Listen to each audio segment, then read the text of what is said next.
MDക്ക് പിന്നിൽ ബാഹ്യശക്തികളില്ല എന്ന രഹസ്യാന്വേഷണ വിഭാഗത്തിന്റെ റിപ്പോർട്ട്. KLF വേദിയിലെ MDയുടെ രാഷ്ട്രീയ വിമർശനത്തിലാണ് ആഭ്യന്തര വകുപ്പിന്റെ രഹസ്യാന്വേഷണം. പ്രസംഗത്തിന് പിന്നിൽ ബാഹ്യ ഇടപെടൽ ഇല്ലെന്ന് റിപ്പോർട്ട് നൽകിയതായാണ് സൂചന. Report Kozhikode city police commissioner ADGPക്ക് സമർപ്പിച്ചു. ഈ മാസം 11-ന് കേരള ലിറ്ററേച്ചർ ഫെസ്റ്റിന്റെ ഉദ്ഘാടന വേദിയിലായിരുന്നു മുഖ്യമന്ത്രിയെ വേദിയിലിരുത്തി MDയുടെ വിമർശനം. അധികാരമെന്നാൽ ആധിപത്യമോ സർവാധിപത്യമോ ആയി മാറിയെന്നായിരുന്നു വിമർശനം. തെറ്റുപറ്റിയാൽ അത് സമ്മതിക്കുന്ന പതിവ് ഒരു മഹാരഥനും ഇവിടെയില്ലെന്നും സ്വാതന്ത്ര്യം ഭരണാധികാരികൾ എറിയുന്ന ഔദാര്യ തുണ്ടുകളല്ലെന്നും അദ്ദേഹം വ്യക്തമാക്കിയിരുന്നു. MDയുടെ രാഷ്ട്രീയ വിമർശനം വലിയ വിവാദങ്ങൾക്കാണ് തിരികൊളുത്തിയിരുന്നത്. MDയെ അനുകൂലിച്ച് സാഹിത്യ സാംസ്കാരിക രംഗത്തെ നിരവധി പ്രമുഖരായിരുന്നു രംഗത്തെത്തിയിരുന്നത്.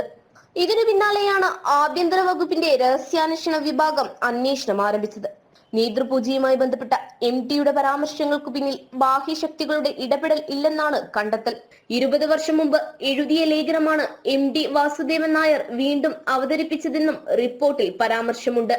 എന്നാൽ മുഖം നഷ്ടപ്പെട്ട് പ്രതിരോധത്തിലായ സാഹചര്യത്തിലാണ് ആഭ്യന്തര വകുപ്പിന്റെ ഇത്തരത്തിലുള്ള റിപ്പോർട്ടെന്നാണ് പൊതുവെയുള്ള വിലയിരുത്തൽ.